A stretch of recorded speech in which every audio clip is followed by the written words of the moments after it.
17살이라는 나이는 아직도 스스로 판단하기에는 너무 어린 나이잖아요. 북한에 가는 게 정말 지상낙원이라고, 거기 가면 차별도 없고 좋아하는 대학을 갈 수 있고 취직도 원하는 대로 할 수 있고 막 꿈만 같은 진짜 지상낙원으로 선생님들이 가르쳤기 때문에 우리 외삼촌도 아무래도 차별이 있는 일본 사회에서 사는 것보다 북한에 가고 싶다는 꿈을 꿨고, 설마 두 번 다시 일본으로 못 돌아온다고는 상상도 못하는 상태로 나도 갈래. 그러고 부모님을 설득하고 배를 타게 됐습니다. 그게 1967년도의 일입니다. 한 3개월에서 6개월에 한 번? 그리고 검열이 있으니까 상대방은 1월 1일 연화장으로 보내는데 그게 봄에 도착해요. 거의 3개월 정도 뒤에 도착하니까 늘 시차가 있는 거고, 그리고 많은 암호 같은 편지를 썼죠. 어떤 분은 우표 뒤에 절대 오지 말라고, 여기는 마을 밖에 나갈 자유도 없다, 이렇게 쓰신 분도 있고, 또 어떤 분은 갓 태어난 아기가 결혼해서 아기를 낳으면 오세요, 이런 이상한 편지를 쓰셨고. 근데 이제 그때부터 몇 달 뒤에 1년쯤 있던가 편지가 왔는데 그냥 잘 있고 그 풍선을 보내달라고, 말룬을. 그러니까 그거를 읽었을 때 너무너무 후회했고 많이 울었다. 그러니까 아마도 풍선을 보내주면 그거 잡고 오고 싶은데 그 말을 못 쓰시는 거잖아요. 그래서 그 말론을 보내달라는 그 엄마의 말이 너무 충격이었어요.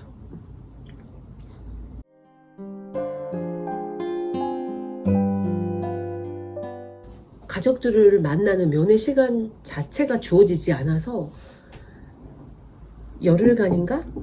마지막 날에 배를 타기 전에 잠깐 3시간 정도만 허락이 됐어요.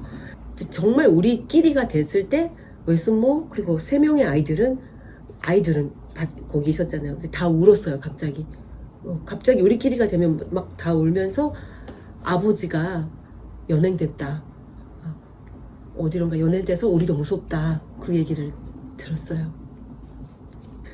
삼촌이 처음에 잡힌 이유는 말실수, 이제 술 취하고 한 말들, 총이 있으면 김정일을 죽이고 싶다, 그런 말들.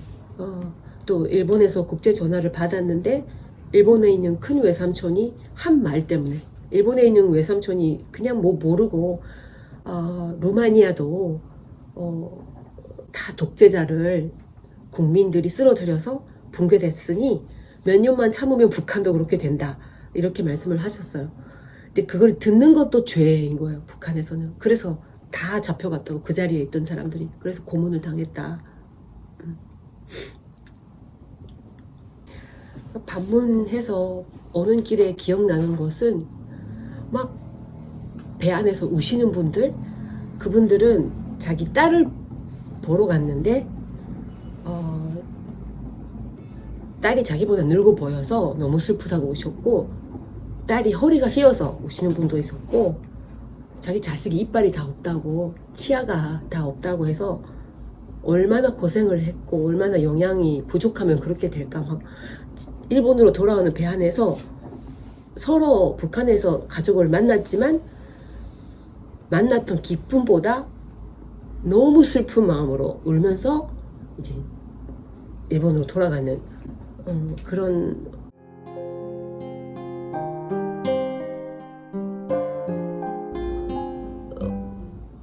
가족이 인질이잖아요. 저도 솔직히 제 사촌들이 지금 북한에 살아있다면 이런 인터뷰 못해요. 그러니까 이게 너무 비극인 게, 간 사람들도 이만큼이고 남은 사람들도 이 아픔을, 수십 년 동안의 이 고통과 아픔을 큰 소리로 말할 수 없다는 것. 그래서 말할 수 있는 사람부터, 또 그걸 지원할 수 있는 분들은 도와줘야 된다고 저는 생각합니다. 일단은 이게 잊혀지고 있고 아예 관심도 없고 알려지지 않은 스토리잖아요. 일본에서도 그래요. 역사적으로 이런 일이 있었다는 거를 남겨야 된다고 생각을 하는데 지금 거의 그런 작업이 이루어지지 않고 증언할 수 있는 분들도 돌아가시고 있죠. 다. 그래서 그게 너무 안타깝습니다.